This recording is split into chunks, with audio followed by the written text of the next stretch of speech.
Ya pemirsa, Satuan Polisi Pamong Praja Kabupaten Oku melakukan penertiban di area Taman Kota Batu Raja. Dalam kegiatan ini, petugas mengamankan 2 tunawisma tanpa identitas.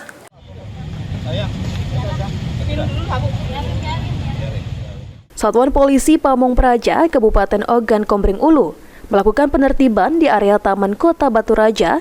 Dalam kegiatan ini, petugas mengamankan 2 tunawisma tanpa identitas. Penertiban ini untuk menegakkan peraturan daerah Kabupaten Oku nomor 15 tahun 2023 tentang penertiban dan pembinaan pengendalian ketertiban sosial. Satpol PP Kabupaten Oku melakukan giat penertiban di Taman Kota Batu Raja.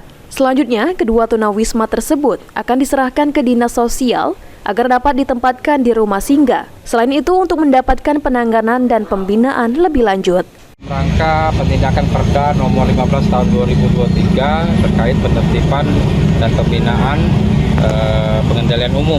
Salah satunya kami dapat informasi dari masyarakat bahwasannya ada 1 orang tunawisma Taman Kota ini sudah hampir 1 minggu berkeliaran Taman Kota dan meresahkan masyarakat kan. Nah, jadi laporan dari masyarakat atau ke pimpinan kami segera kami tindak lanjuti untuk segera dibawa ke Dinas Sosial sebagai pembina dari anak jalanan baik masyarakat terlantar seperti ini. Yunin Yuniki, PAL TV.